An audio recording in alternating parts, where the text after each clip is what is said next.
Da-da-ba-ba-doo-doo-doo-doo-doo. Hello! Da-da-ba-ba-da-boo. Hey! Happy Friday! And I guess more, appropriately, Happy Black Friday!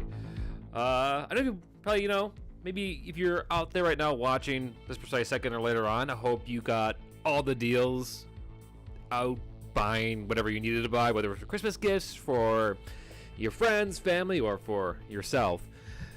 And yeah, I also hope you also had, a good week and looking forward to a great weekend.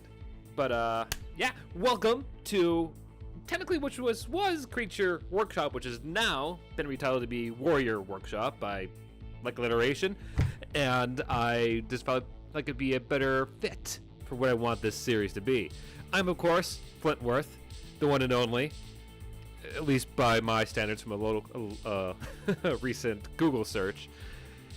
And yeah, welcome to the stream today. This is the show where typically I like to go and brainstorm wacky character builds based on various popular characters.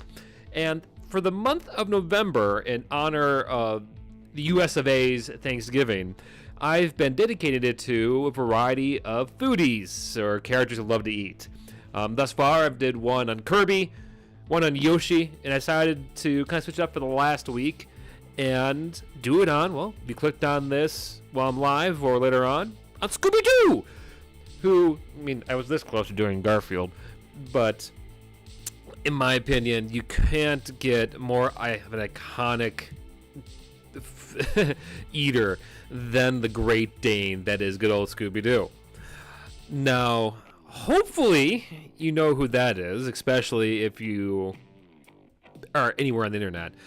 But for the sake of integrity here, Scooby Doo is a classic cartoon character who's been in a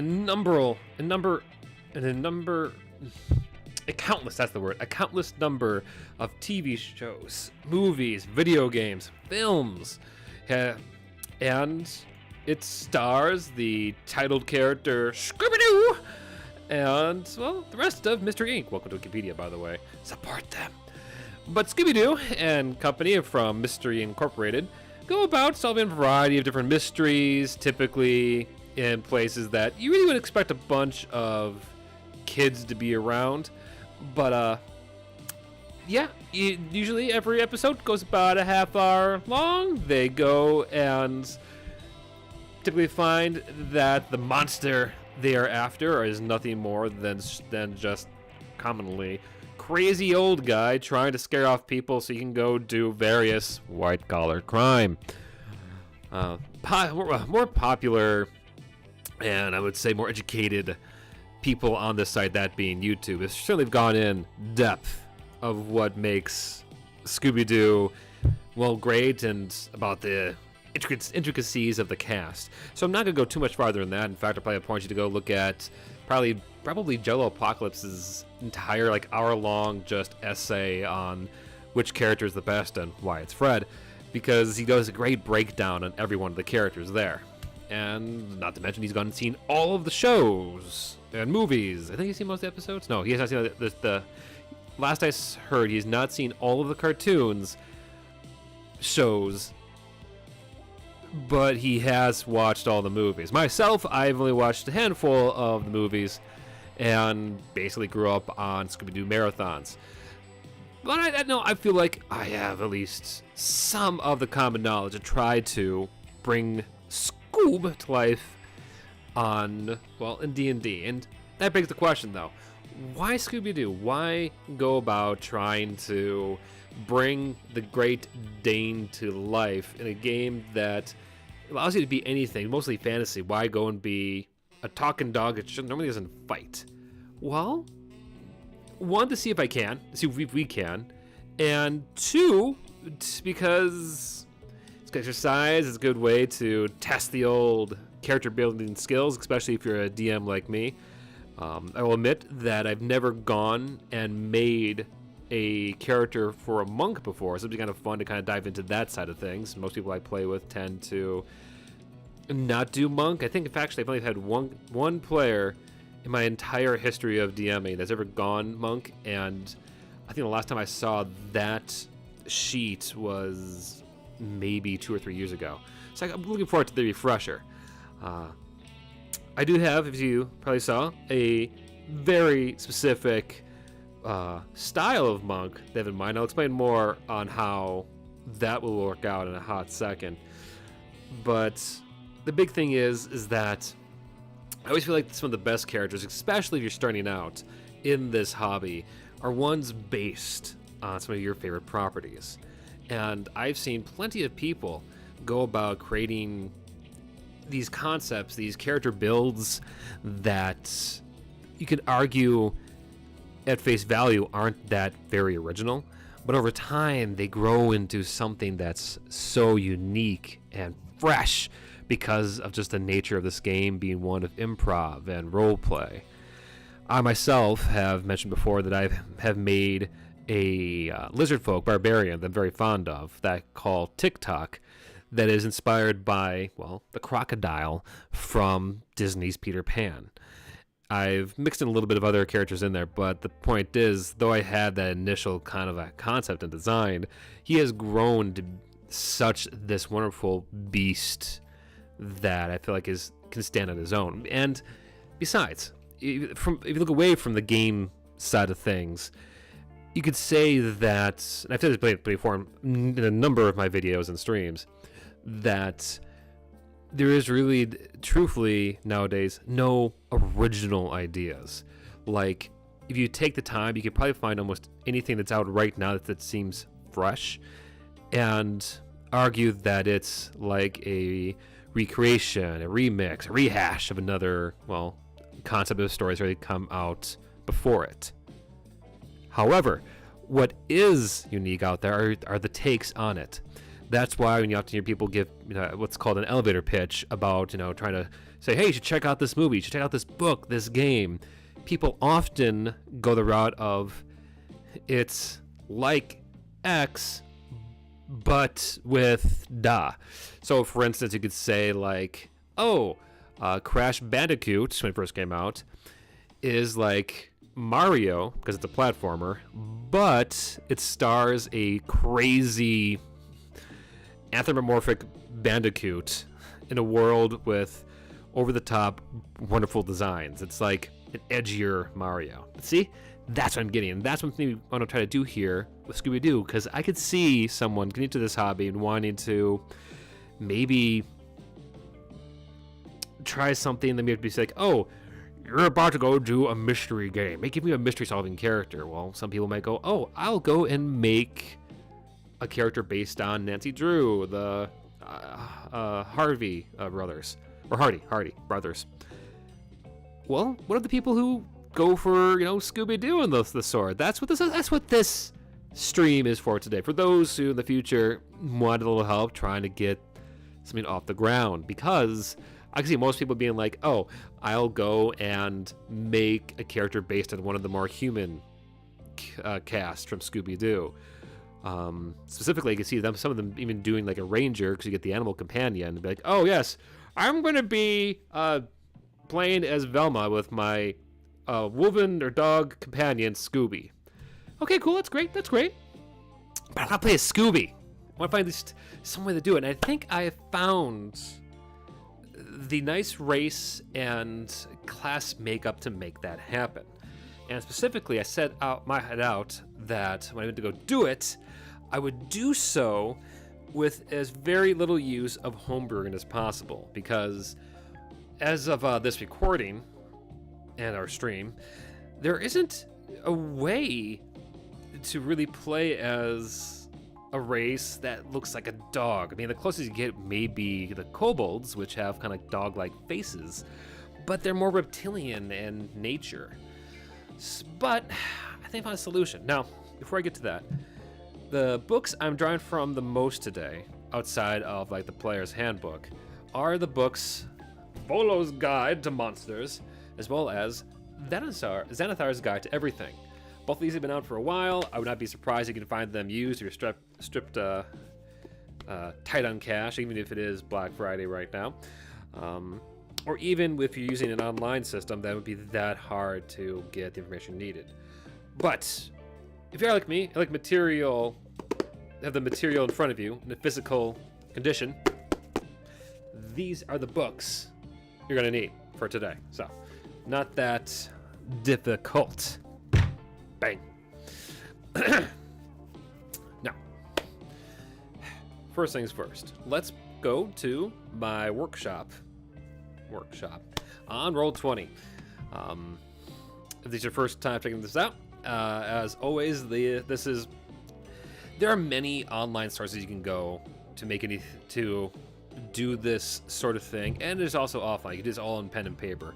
I myself have always been a fan of Roll20, mainly because it has one of my favorite character creator systems. Creator customization, I think, is like what they call it. It's kind of like you would see in a video game, where it has a nice step-by-step kind of thing. Oh, hey, how you doing? Thank you for popping in. I'm not sure if you'd be here the entire time, but I always do like it when friends say hello, or in your case, hello. I'm bad with my W's. I can try to do Scooby Doo. Hello. Nah, I don't like that. That'd be annoying to do the whole thing like this. But on Roll20, this is where we're going to go and make our character today.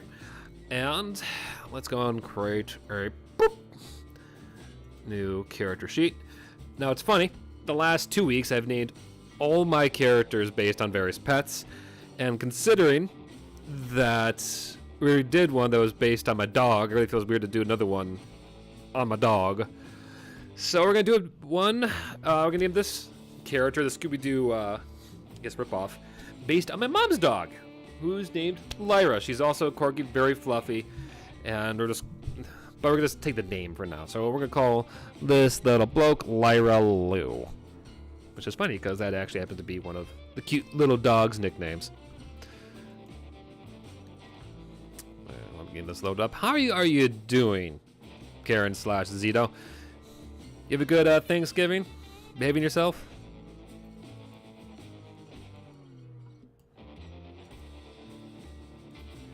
Giving you a chance to respond, because you gotta love delays. Okay. Mostly is better than, not at all. I'm doing well myself. Alright, so let's bring this up. Okay, so race. Firebolg, or Bolge. These guys are interesting. I have seen these. I frankly have flipped past them to the more exciting race options from Volo's Guide to Monsters. I don't know the number of times I've gone to playing for like lizard folks, tabaxis, kenkus, or even the monsters in the far back, and I'd be like, okay, flip. Oh, SMRs, Firebolgs. Oh, look, I feel it was kind of worthwhile bringing them up. That is fair. That is fair, Karen. Today is definitely the day. But leftovers. Besides, they're kind of better today because all the food you didn't get to eat has now been marinated in all the wonderful sauces that you probably stormed away in. I know I'm looking forward to the leftover pie we didn't finish eating here, because that stuff can be good. But Firebolgs. How do we describe them? In my opinion, I've always kind of seen these guys kind of like the gentle giants of the race options. Gentle, almost like the opposite of Goliaths, because these guys can be about 7 to 8 feet tall. However, they're more passive. They're not stone and hard and clearly are fuzzy. Kind of like me. I was going to say here, what was the big thing?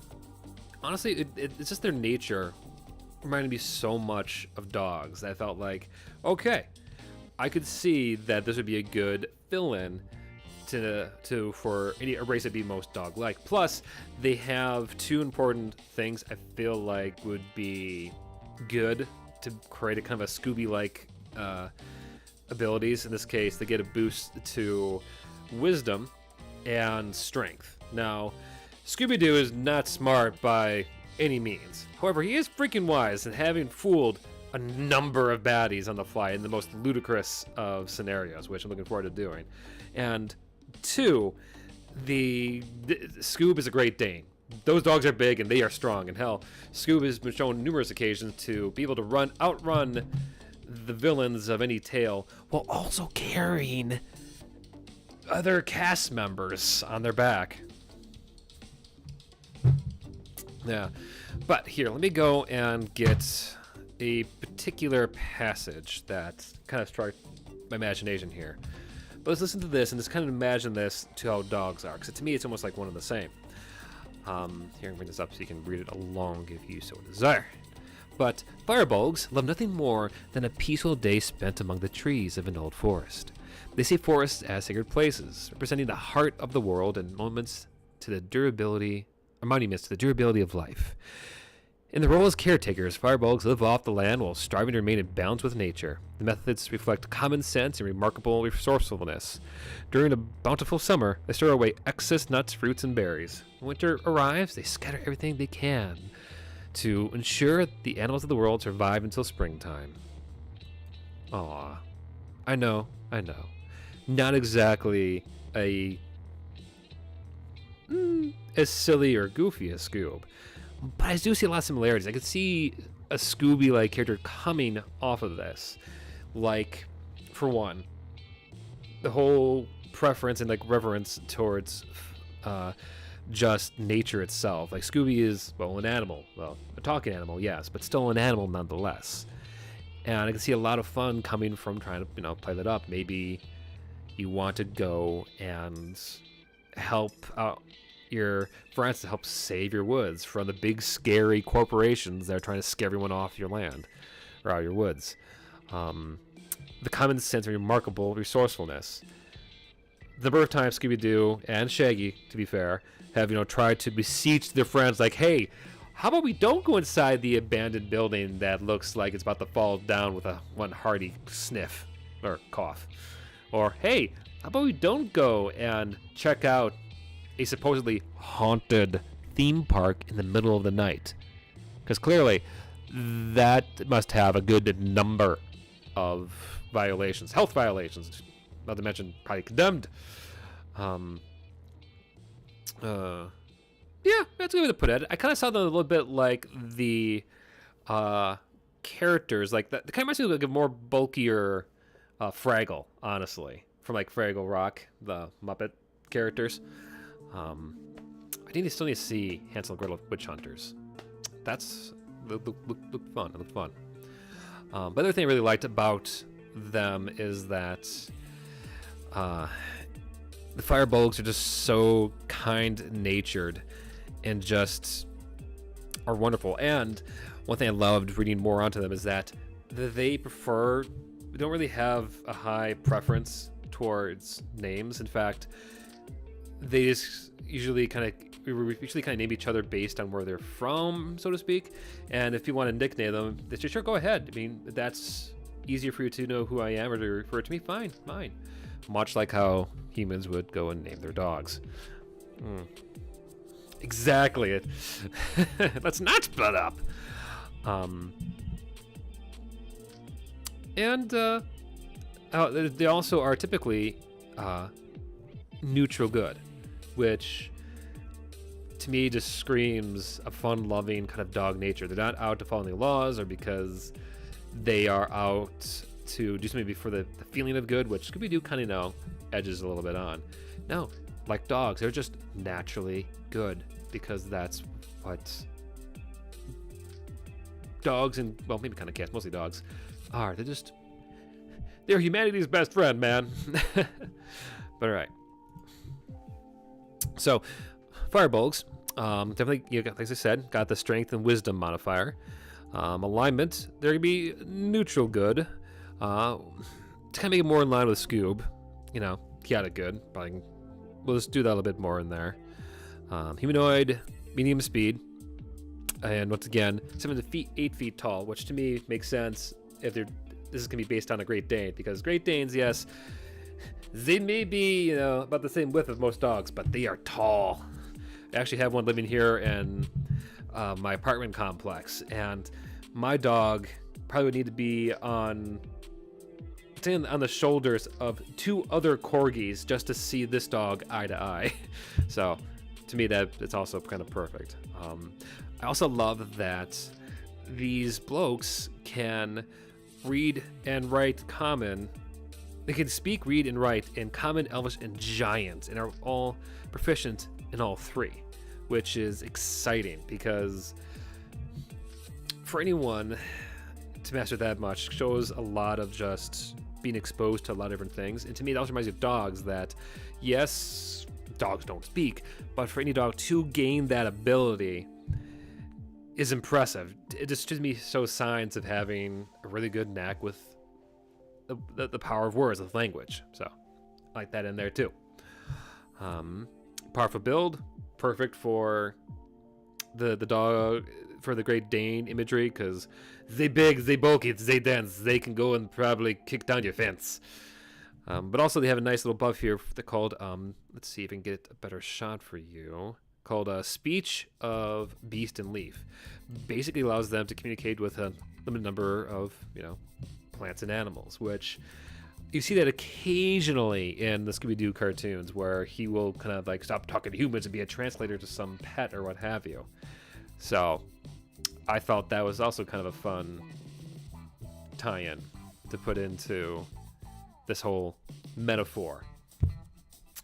And besides, nothing really stopping you when it comes to designing the look of your Firebolg to be basically just make them look a bit like a dog, because they're based on a fantasy race, and who's to say that in the world you bring this character into that the Firebolgs happen to look like dogs. Right. But why monks? Why monks? Well, have you ever watched Scooby Doo run around on those cartoons? He doesn't really attack, but oh my goodness, because that dog just scamper and run in a heartbeat, or just even hide in the most obscure places. Which is why I thought like a monk would be kind of a fun way to do. Plus, you don't have to worry about weapons, which, considering Scooby-Doo never really uses weapons, mostly if he does attack anything, it's maybe through a quick kick or kind of a bop. That's why I kind of like the whole monk side of things. Also, you can have a more fun role-playing of just basically parkouring away from whatever villain is trying to chase you. Because I see this mostly as a class kind of build where you are used to kind of like evade or to lure the enemy away. To kind of like, what's the word? Yes, to... what's the word? Kite them around. That's the word. Allowing your other friends or allies to get said foes in whatever trap or kill zone you need to lead that foe along to. You see what I'm saying? All right. Proficiencies. Okay. Stealth. I don't really see Scooby as truly as good at stealth. He's good at hiding in plain sight, so maybe we'll put stealth in now to kind of talk about it out loud. There's also the nice mechanics of just... That's really good insight, which is funny, considering Scooby is a dog. Doesn't really do a lot of sniffing around. Unless it's for food. I might put the insight back in, actually. However, that dog can do some crazy acrobatics, run on thin air in some cases because of the whole cartoon side of things. And yeah, so acrobatics is going to be a good second one. Unarmored defense, perfect for a character that's not really looking to hold on to a whole lot of armor, which is great. And the martial arts. This is where kind of a little bit of finagling you'll need to do with your DM. Not even finagling, kind of like a talk with your DM during character creation, during your session 0. And this would be very important when it comes to actually choosing Drunken Master. Because the reason why I wanted to go with that is that, and you have to go and talk to your DM beforehand to get this okay. Or okayed, I should say, because I use the proper tense-age. But you need to, talk to, hey, yes, I want to do this character, I want to base it on Scooby Doo, and I plan to go and take this path of the monk. I think it's called path. However, I want to do Drunken Master with the slight tweak that instead of getting my skills through drinking, change it to eating. See, instead of Drunken Master, you're a food master.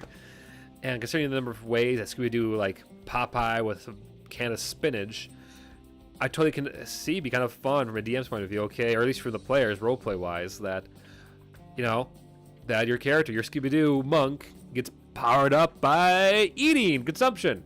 And if it has to be booze, fine, it's okay. Some people like to kind of play it rules as written, or at least verbiage as written. But I've never been against taking something that already has the rules set up, has most mechanics kind of established, and creating this new take, this finesse. Because everything that's what you're doing, it's all you're really changing is just the syntax, the what's the word? The flavor text. So we'll begin here myself. First, I gotta finish the start to this. But let's see. Let's go. Moving on. Not athletics. Abilities. I'm gonna go standard array. I've been kind of enjoying that. It saves the time trying to roll decent stats. It always gives us a pretty decent spread. Now with monk, you don't really need a whole lot of strength, so you don't have to worry too much making that a dump stat. In fact, I'm going to work with this from the not the dump stacks, stats up to the ones we need to worry about here. So, first things first. Scooby Doo, as you previously mentioned, no, probably hasn't got that much education. So you can see intelligence being for a character like that being 8. Wisdom, I would see be at higher, but for like the number 10, I would probably put in strength, because Scooby Doo, he's a strong boy. He's a big dog, but he's not like super powered. Well, I didn't say you can carry people around. Probably that at 12 then. Constitution, Scooby Doo is probably average there. I haven't really seen him take many blows, but I mean, he does come mostly cartoon physics. Let's see here. Dexterity, probably put that at 13. No, actually, that's maybe more sort of his defense. Let's make that 14. Scoopert the Wise. Yeah. You know what? Let's dump all of that into wisdom. This is one street smart dog that can go and charm anyone, out of their wallet or their sandwich. Poor Shaggy. Actually, probably switch it around. Do Chris might want to be higher. I'm gonna do that.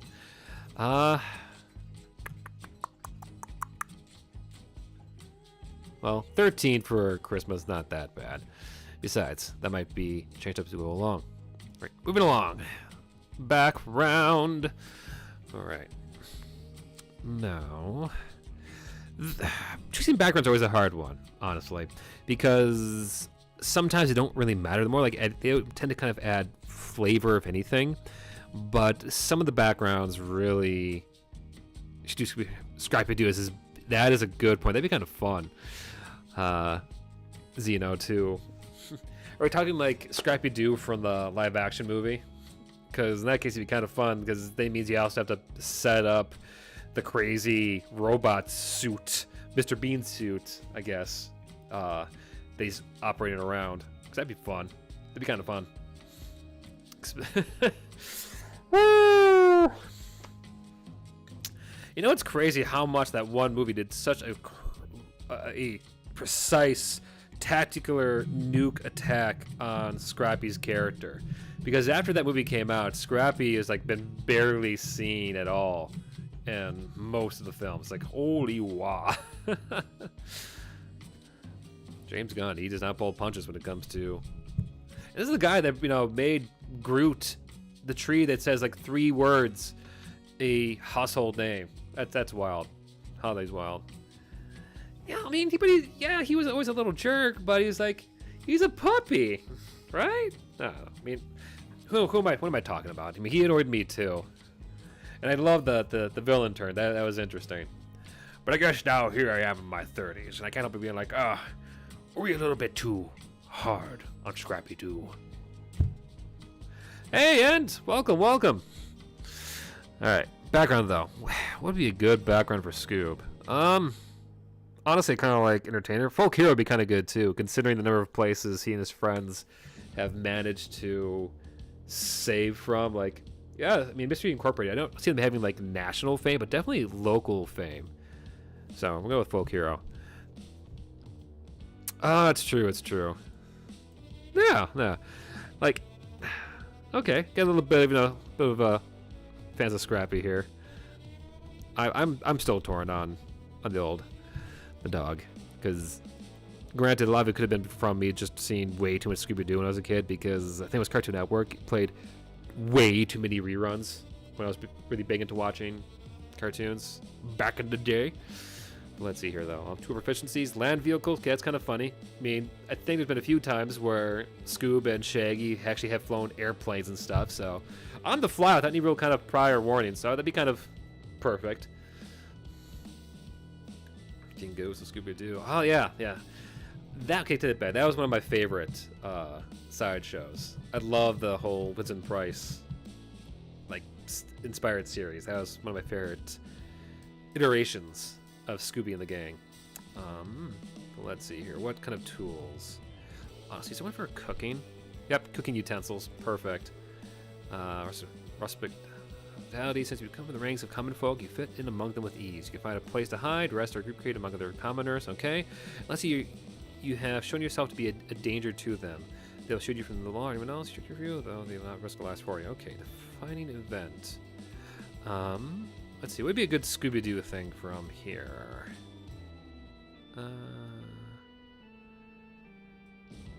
That's over merchant. I actually kind of like that. A celestial fae or similar creature gave me a blessing and revealed my secret origin. Honestly, that'd be kind of perfect. Be like, yeah, I actually kind of like that a lot, because if you do this folk hero and say, oh, yes, this Firebolg character actually happens to be a dog that was blessed by the Fae to be into a Firebolg. They actually be kind of going to kind of get around the whole iffiness there. But yes, that dog, that man over there, that Firebolg, not only used to be a dog, but helped solve like a missing persons case. Man, that's wild, right? So I'm gonna go with that. And hello, Pioneer Travel. Let's face it, Shaggy and Scooby Doo are a danger to themselves. Yes, they are.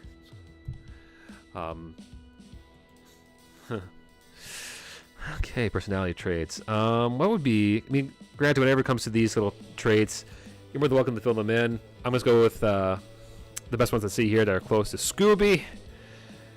I misuse long words in an attempt to sound smarter. That sounds kind of funny. I can see Scooby Doo trying to do that. If anyone's in his trouble, I'm always ready to lend help. That is Scoob. He will face his greatest fears to save his friends. Let's see.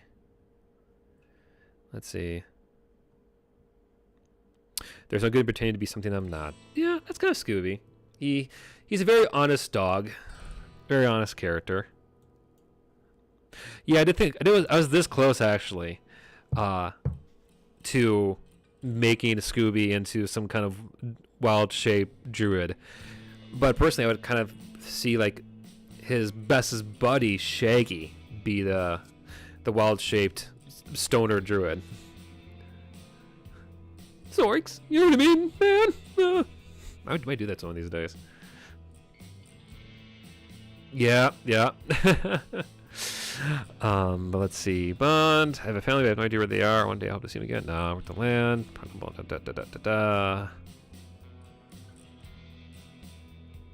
Yeah, I can see that. Protect those who can't protect them, because that's what Scooby Doo does. He protects other people no matter what. Flaw. Let's see. I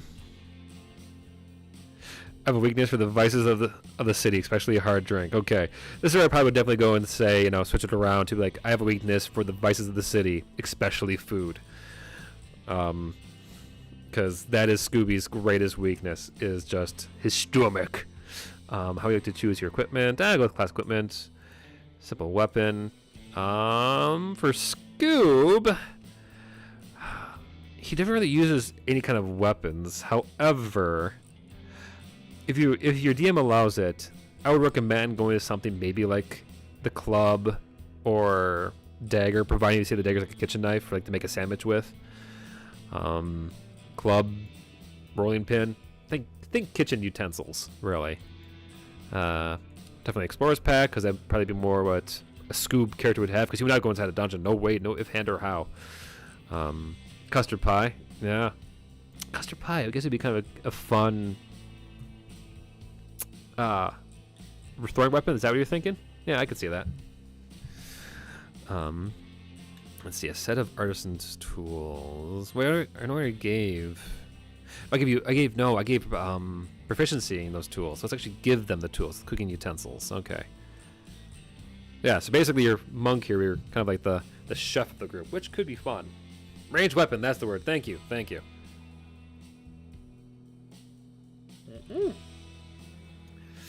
That's right. You also do get a few spells as a Firebolg. Detect Magic, Disguise Self, which are both very handy considering the number of costumes that good old Scooby does throw on. And someone manages to convince monsters that, yes, I do happen to be a barber at this shop. Please let me shave you in the middle of a chase. Don't ask questions. You are late for your appointment in your big job interview. Okay. Age. Dog years? Yeah, let's do dog years. Let's say, like, Scooby Doo is probably in its teens, so 2. And Firebolg years. Height. Let's see 7 feet. Big. Weight. That's a good question. Yes. Eyes. Oh, Scooby Doo has kind of like brown. Oh, dark brown. Yeah, dark brown eyes. And hair, brown. Skin, also say brown. And moving on. 130? Yeah, I think so. I'll just change that to real quick. 130. Big dog. Okay, moving on. Here we go. Perfect. All right, so here is our Firebolg stand-in, Lyra Lou. Instead of Scooby Doo. This one would probably be a lady Scooby Doo. So, was there ever a lady, a female equivalent to Scooby Doo?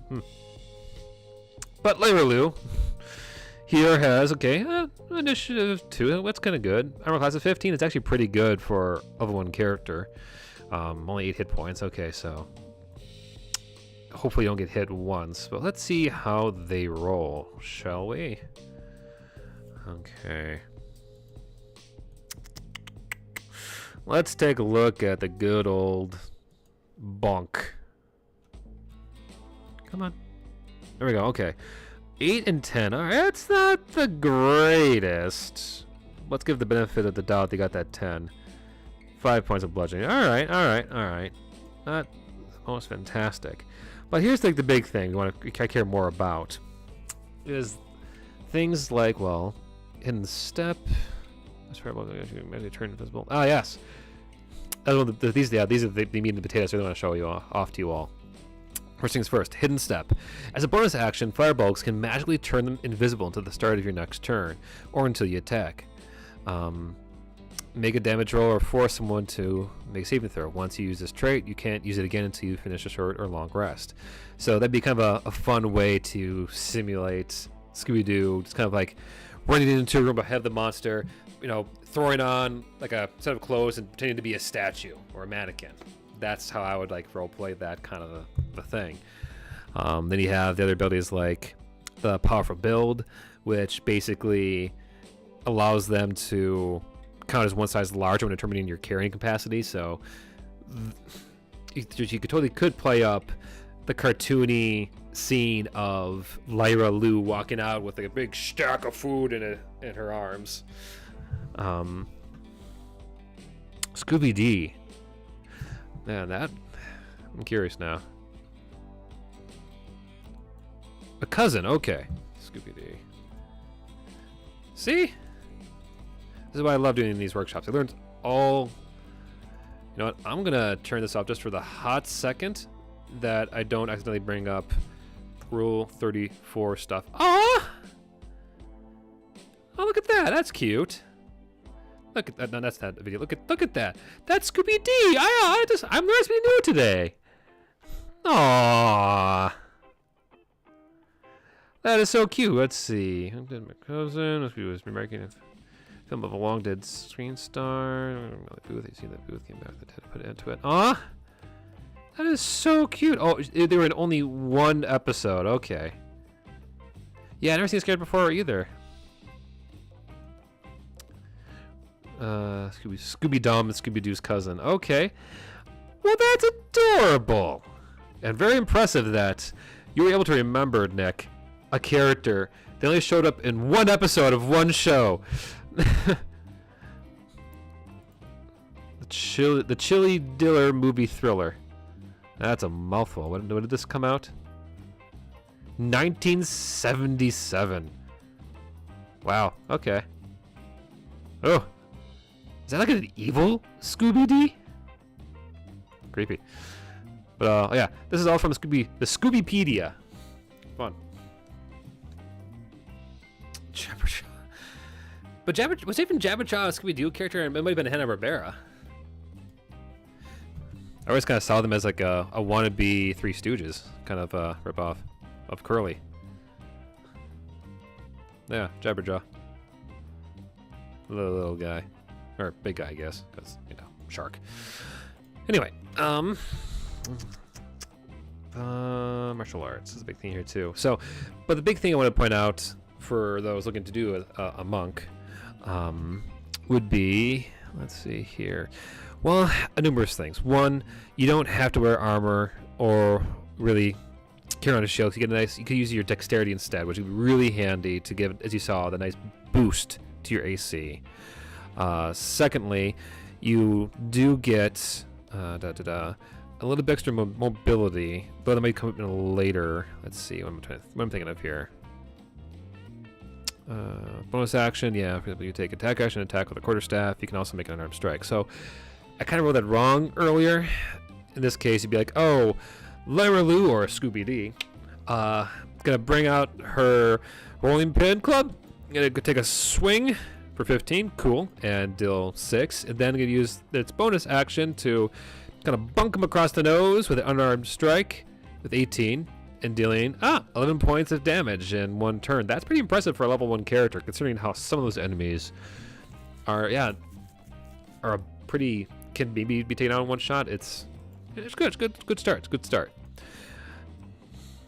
But let's get to the later levels. I want to go and explore Drunken Master.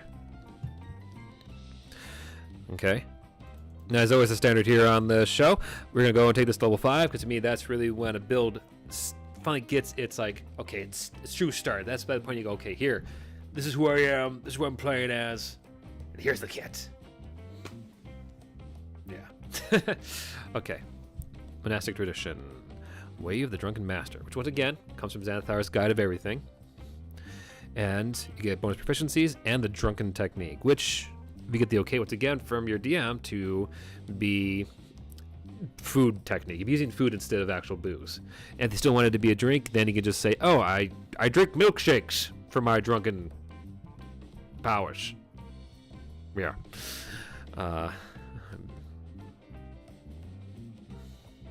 Let's see, you just related to the Teenage Detectives with the weird mascot thing. Oh, yeah. I think all of them kind of like crossed over in some ways, one way or another back in the day, because I think Hanna-Barbera had like its own little shared universe. And I think we were like this close to getting that recreated with the Scoob film series before Warner Brothers went and just kind of dropped everything. Pity, really. But here's a whole laundry list of fun stuff our Lyra Lou is now getting. 1, Flurry of Blows. You can go and spend your key points to do 2 unarmed strikes. So basically you can kind of go and like bonk with the rolling pin and then basically flail as you run away with a series of unarmed strikes, which can be fun. Patient Defense. That's right. You get extra, essentially, more dodge power for Patient Defense. Step of the Wind. You can spend. All this comes with the key points, which is kind of like the sorcerer points of monks. But yeah, you get, better defense opportunities. You get more chances to disengage and run away, which is perfect because that's kind of how Scooby Doo fought. Very much kind of like quick get in and out. kind of tactics, very cartoony. Unarmored movements. You actually become faster, which is perfect because it plays with the fact, ya dog, or a dog like Firebolg. And you can start doing things like dedicate weapons, and my favorite, deflect missiles. And I think it's more cartoony than playing as a giant character who just happens to have the perfect timing to bonk things out of the way. I love it. Was it Mystery Inc. had an episode? I'm assuming they must, because somehow, Nick, you managed to know about a character that showed up once. That I'm going to just assume that, yes, you know this correctly. And, you know, I know you're just as knowledgeable as I am when it comes to pop culture. Yes! Wacky Racers. I loved that show, especially with Snidely Whiplash and his dog Muttley, which I must gush. I have a player that when he laughs like Muttley. I can't do it, but that wheezy laugh he can pull off, and it's amazing. Let's see. Key fuel attack. Yep, you can get. It's all about the key. It's all about using. And honestly, I would probably, or if I was this person playing this kind of character, I would say, yep, my key is straight up my cartoon points. That's what key stands for. Key cartoons? Probably called CA points? Nah. Bonus proficiency. Performance, which that is such a Scooby Doo thing. And brewer supplies, which you can play up to be like soda supplies, or even like making all kinds of hot chocolate, foodie drinks. Drunken technique. At the 3rd level, you learn how to twist and turn quickly as part of your flurry of blows. Whenever you use flurry of blows, you gain the benefit of the disengage action. Your walking speed increases by 10 feet until the end of the current turn. So in layman's terms, that basically means that when you go and do your kind of flay-in attack, the opponents don't get any attacks on you as you go in in a panic. You down that Scooby Doo, that Scooby snack, run up, bonk, flail, and run out, and leave your opponent in a daze. I love it. I mean, that'd be so much fun. You also get slow fall. Use your reaction when you fall to reduce any falling damage you take by an amount equal to 5 times your monk level. So basically, that means at this point of level 5, let's see, math on the fly. It's never my strong suit. Basically, yeah, if you fell from a height large enough to take damage, you could negate at level 5 about 25 points of those damage, which is nice. Yes, bonus points of those Scooby snacks float around their head. Yes. Yeah, so it's pretty fun ways you could play this up in a magical setting. All those little birds or eyes popping out. Seeing as how Firebolgs seem to be so infused with magic, that could totally do that, and it'd be totally acceptable, which I love. It's fun. You also get quickened healing, so that kind of classic cartoony, I am just tired and beat up. Oh, my look at all these bruises. Sandwich in the mouth. All right, ready to go fight. Round 2. God, it's almost it makes me wonder, in a way, considering all the video game characters that basically regain health just by eating, of how many of them are, you could also say, yeah, they're a drunken master or food master, and they ate and got better right away. I don't know. I'm thinking way out of this. Extra attacks, so you get to go. That's why I love monks. This is why I wanted to do this. But with monks at 5th level, you can essentially go nuts on someone. You hit them almost 4 times, because actually, let me read this correctly if I understand this. 3 blows. Okay.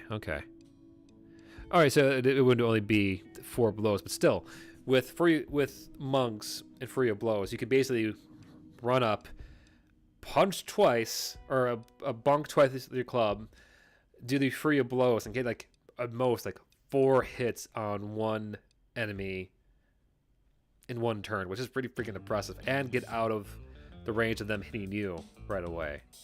It's wild. And you get focused aim. Like, there's a lot of ways you can use the power of ki to help your character, your foodie master, to get around all the hang-ups that might stop you from having a good time. Ability score, I think I have to worry about that. We do have to worry about that. Okay.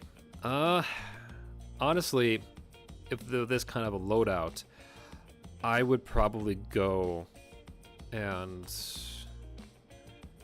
probably bump up more dexterity just to get that extra point of dex defense, and maybe help out your attacks itself. I can't see a character like Scooby getting any higher than 17 and 13. So okay, let's see what this changes. All right, okay. Hit points an hour at 23. Definitely not going to be a strong tank character. And granted, just, hit points can be affected by not doing the average, as kind of rolling up. And some people, and myself included, either say, hey, you can roll for hit points, and if you get too low, they might let you roll it. So be careful. Talk to your DM. Always talk to your DM before you go actually do any kind of level ups, because some can be strict, some can be lenient, some can be cruel and say, no, you rolled a 1, you only get a 1. All right. So let me show you what I meant though with the whole series of attacks you could pull off with a character like this. So let's put that aside, so you can see a bit more of this. All right. So Lara Lu, it's their turn. They see their poor little cousin. Let's see, it'd be Lara Lu. Kyra Lu, whatever. And he's going to go up and get in the way from the big, scary, maxed villain. So they're going to run up and do 2 attacks with their club. And it was a nice little plus 16 to it. We'll say because their little tiny nephew, Kyra, is there, they get the 21. So club attack once, 6. All right, second blow with the club. Okay, 14. Let's say the hits as well. Another 6k 12. Then you spend a key point, boop, to then get the nice fury of blows. So that'd be okay. That's nice. That's nice. A nat 20 on the first one. So okay, 5, and then one last one. Okay, 22. It's also pretty good for 8. Okay, and then because of the fact that, let's say that they took a Lyra snack or Scooby snack before this, that they also have disengage action. So they, with their speed of 40, and we can even say that maybe they're 10 feet away. The kids, they ran up 10 feet, basically did in one turn. Do my math here: 8, 13, 19, 25 points of damage. Runs up 25 points of good old attack power. And we're able to then run out, maybe with a reaction, we'll say, or bonus action. Maybe bonus action? Yeah, we can say a bonus action, and get their dear, naive nephew or niece out of there in one turn. That's fun. That's wild. I love that. That'd be cool. And the nice thing is that there's no saying that with a build like this, that damage can go up with the acquiring of stronger weapons. Like, let's say Lyra Lu here happens to get a rolling pin +3, that could have changed all of that. And that's not counting like all the other kind of fun stuff you can do there too. It can snowball very quickly. I've seen people, excuse me, I've seen monk players snowball right off the bat with a good monk build, and that's not even getting into like the heart of all the fun role-playing little tiny techniques you get out of this sort of a character, which I love, which is great. Let's see. I'm gonna catch up on some of this stuff. And just Scooby Snack causes one to shoot up into the air and float back down like a falling leaf. Anytime with your buff, so it's yeah. I should stop reading these from like top to bottom. I should read them like no, I meant other way around. I should stop reading these from bottom to top, reading from top to bottom. But yes, exactly. Anytime a wizard buffs you, it's them feeding you a Scooby snack. Love it. You get the idea. That's great. Just Scooby snacks causes one to shoot up into the air, flip back down like a yeah. I always prefer rolling. It leads to the worst results, but that's just me personally. Yeah, I mean, I like rolling. I kind of like the random chance because that's what kind of life is. But my players roll, and I don't care if they roll poorly or it's like, oh, I rolled a 1. I always tell them they can re-roll it because frankly, I like having my players with a good amount of HP because it often means I can throw more enemies at them and lead to greater, crazier encounters. I love me some good beatdowns, fights to the finish, these long, drawn-out, combat encounters. I love those. So, yeah, I'm always for re-rolls and what have you. All right. Whew. Okay. Let's see here. Okay, good. Sorry, for a second there, I thought my theme was playing for the last hour, which it might have been a little bit annoying, but it didn't. So good. Hey, I don't worry about that as I go and like. But I was gonna say, so it's about that time again here, folks, to call it a day. But there's a few things I want to bring up before I let you all go and say my goodbyes. First and foremost, thank you all to those who came in, even if it was partway through. I do appreciate the company. And I do have a few things I want to say for next month.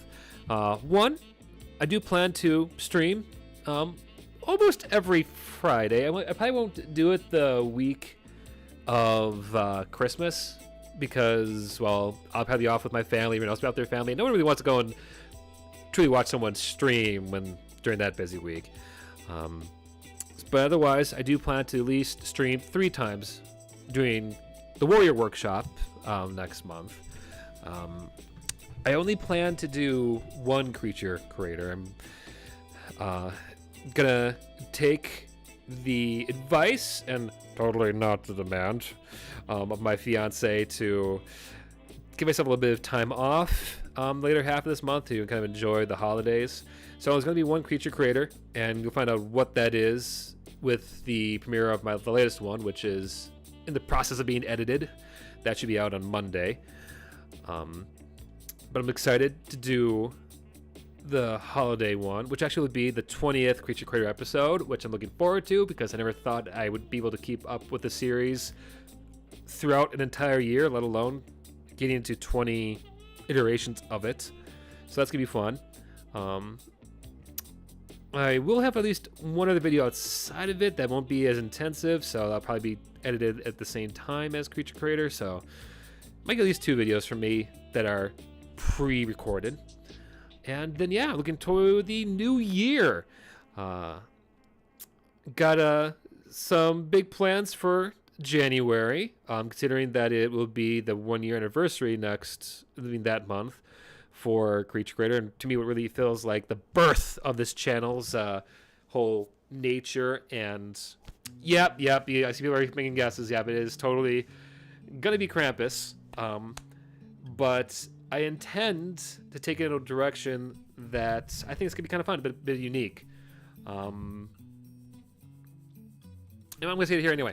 My plan is to straight up to create a video on how to maybe run a scenario where your players don't fight the Krampus, because there are already plenty of resources out there and one-shots pre-written to do just that. And rather, I want to do a one-shot or a scenario build-up where your players work with the Krampus to go and punish someone else. And I just love all the juicy things that could come from that. I'd be like, yeah, you can gift your players some Krampus-inspired toys to fight their foes with. And I plan to go and binge watch as many Krampus-related movies, not just the Universal one, which happens to be my favorite. Love you, Michael Doherty. So that's gonna be fun to do. It's gonna be great. It's gonna be good. And yeah. I'm Yule Cat. I do love the Yule Cat. I did a one-shot with the Yule Cat actually last year, written by someone else. But yeah, the Yule Cat would be fun.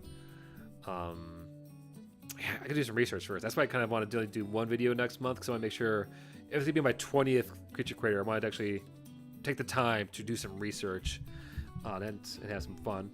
And also build up more models for the eventual, like, table shots. I do want to give a quick shout out to my lovely, beloved LR Chickadee, also known as You Can Toucan. You can find him on Twitter. But they made up my new little logo. You see, my little new avatar. I appreciate them for that. It's really cute, and it kind of captures the whole beanie and hair look well. So I wanted to say thank you for that. And yeah, Rudolph's Revenge. Yes. Casey, let me know these suggestions are coming in.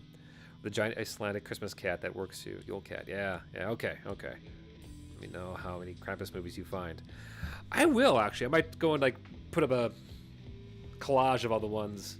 I mean, I know of at least two that I can think of. At least I have seen. The first is, of course, Krampus, as well as the Christmas Horror Story, which has no relation to American Horror Story. But it's kind of a fun anthology film. What was I going to say? Oh, yes. I have some... I mean, the survey I put out earlier this week... or month? Not this week, month, yeah. On streaming more. I got a few more responses. It's like, okay, maybe only 6 votes, which, considering there's about 300 of you, is not exactly a good, large quantity. But I do acknowledge that, at least based on that small sample size, that a few of you would like to see more of me streaming. I'm going to try to make it work out. I'm also debating only still streaming on Fridays, but switching out what I stream about. So I kind of do half the time Warrior Workshop, maybe the rest of the other 2 weeks on some other thing. I don't know. I might have a sit down and POW brainstorming session come next month. But yeah, that's about it for the details that I have to kind of like blob about. So let's get to that proper outro here, shall we? Okay. As always, thank you so much for those who popped in live or to those who watched this after the fact. I cannot really say enough how much fun I've been enjoying this as of late, and I just hope it comes through. I hope you guys get me out of this too. Next month, I might not sure what we're gonna do with the Warrior Workshop, with what characters go after. I kind of want to go and swing back to do more DBD characters, because that was kind of fun. Maybe we'll look at making character builds based on some of our favorite holiday nut jobs. I don't know, there's a lot out there. Might do some on maybe a Die Hard for all I know. We'll see what happens. I kind of played it week by week. But if you haven't already, consider liking or subscribing or even sharing me around. All three help me out a lot, and hell, even commenting below can do wonders for my presence in the algorithm. But if you don't, that's totally alright. You all are still wonderful, beautiful people, and I love and appreciate all of you all the same. Have a wonderful rest of your Thanksgiving weekend. Do not buy too much, and yeah, have a good one and take care.